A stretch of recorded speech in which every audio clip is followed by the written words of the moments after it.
Hello. I hope that you all got to see my video on the Civil War, the 160-year anniversary of the Battle of Richmond. During that video, I stopped at Mount Zion Church and they had this pamphlet.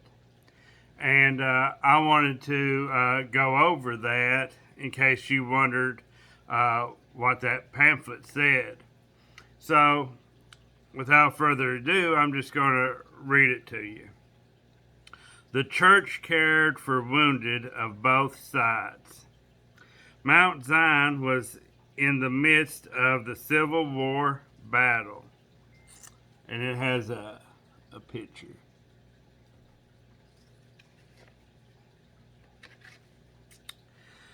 The Battle of Richmond and Mount Zion. One of the key events in the history of Mount Zion Christian Church was its use as a field hospital during the U.S. Civil War Battle of Richmond, August 29th through the 30th of 1862. It was first designated a hospital by Dr. Bernard J.D. Irwin, Major General William Bull Nelson's Divisional Medical Director. The yellow flag, signifying a hospital similar to the Red Cross today, was attached to the building during the early minutes of the battle. However, Irwin, newly appointed to his post, discovered few medical officers who had neither medicines, instruments, ambulances, tents, or camp equipage to enable them to perform their duties. What supplies and ambulances he did have were turned around before they reached the church, or were lost when the battle turned in favor of the Confederates. Dr. Sol A. Smith, the Confederate medical director under Major General Edmund Kirby Smith, then assumed authority over the hospital. Dr. Smith offered the Union surgeons an equal share in the hospital and hospital stores and saw that the Union wounded, now prisoners, were treated with the greatest courtesy. Another known physician was Surgeon W. Lomax of the 12th Indiana, physician in charge under Dr. Irwin. Local physicians probably included Dr. William Chase, who practiced near Mount Zion, Dr. Charles Wilmore, who lived almost upon the battlefield, Dr. J. Ayres of Kingston, and a Dr. Tucker credited by Irwin as providing a sincere help. Dr. Absalom Adams of Lancaster, also a disciples preacher often at Mount Zion, probably came to assist. There were surely others, their names unrecorded. At the time of the battle, Madison County was in a severe drought, so water was scarce. The temperature was around 100 degrees. It was even hotter, of course, in the church, where scores of wounded were placed on pews and on the floor. The noise, odors, and chaos must have been almost unbearable. Operating area.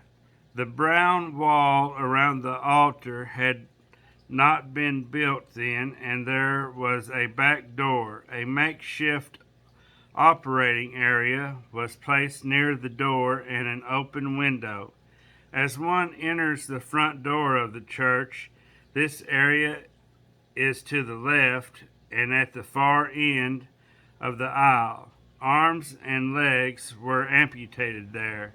There was no anesthesia, and patients endured the pain by biting on a piece of leather and squeezing on corks. Skilled surgeons were fast. Some amputations were performed in less than a minute, but the pain continued until the patient healed or died of infection. Reliable local witnesses reported that the discarded arms and legs were piled to the window sill. It is noted, however, that the sill was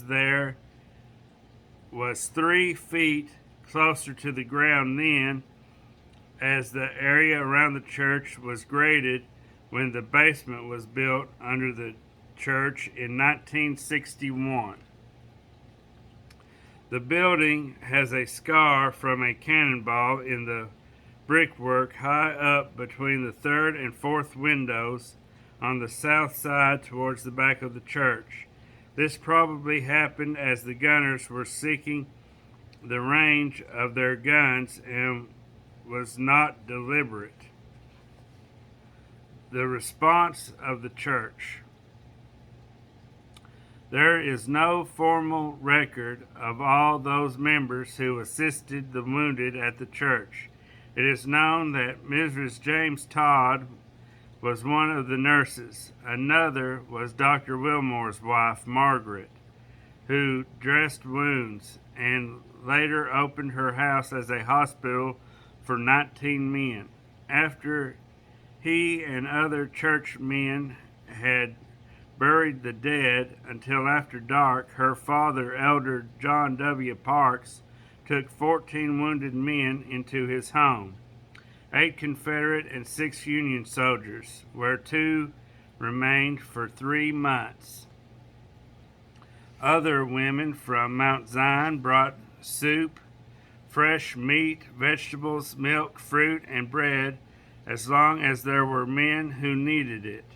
It was the best nourishment some of them had received in weeks. Some families brought their linens to be used as shrouds or torn for bandages or slings. Others removed marks of identification from the deceased and wrote letters conveying the sad news to their families. Still others wrote letters for the wounded, letting their families know where they were and what their condition was. This care continued as long as necessary. The last 2 men at the Parks house stayed until they were able to return to their regiments. Then they walked down the lane together, shook hands, and walked away in opposite directions. Private Henry H.A., then a 16-year-old in the 71st Indiana Infantry, later wrote recalling the kindness shown to him at Mount Zion and in the Shearer home. The bodies that were quickly buried across the road from the church were moved to the Richmond Cemetery, and later the Union soldiers were moved to Camp Nelson National Cemetery. The Battle of Richmond, Kentucky, was fought August the 29th through the 30th, 1862. While the number of casualties does not place it among the most memorable battles of the Civil War, it was, in terms of percentages, the most complete Confederate victory of the entire war. Almost all of the Union forces were either killed, wounded, or captured. The significance of the battle. Because the Union Army was no longer a factor, the Confederate Army under General Edmund Kirby Smith was able to cross the Kentucky River without resistance. Had the Palisades been defended, this would not have been likely. From the river, they were able to move to Lexington and took that city virtually without a fight. Most significantly, the Confederate Army took the state capital at Frankfort, virtually unopposed, and raised the flag above the Capitol building. By some interpretations, this is the only U.S. state capital that has ever fallen to an invading army. They were not, however, able to hold it, and after the Battle of Perryville in October, the Confederate Army retreated back through the Cumberland Gap and did not make another serious move into the state of Kentucky. Mount Zion Christian Church, Disciples of Christ. The Mount Zion Christian Disciples of Christ Church building was dedicated on June the 7th, 1852.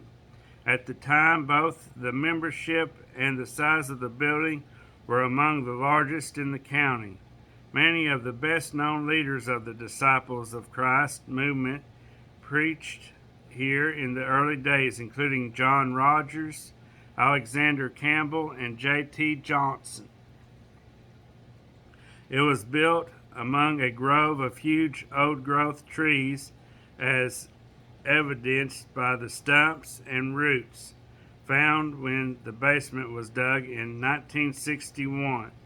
The building is supported by beams hewn from those trees and measuring 63 feet long and 16 inches square. The walls are 18 inches thick, solid interlaced brick. The brick and mortar were made on the property. The pews are original, and the pew backs, each made from one piece of wood, also show the size of the trees. You are welcome to worship with us at 11 o'clock each Sunday morning.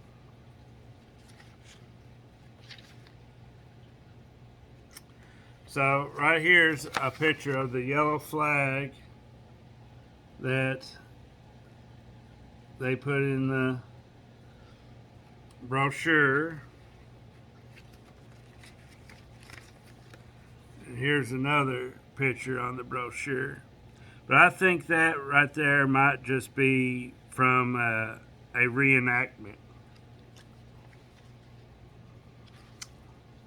Well, there you go. That's the brochure they have that you can take in front of the church that you've seen me take in my previous video. So I hope you learned something today. I'll tell you, we're lucky that the Union won that war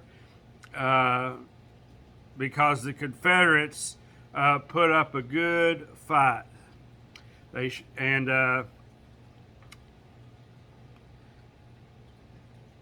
It wasn't a war that was easily won. I can say that. Well, have a good day, and I'll catch you later. Bye.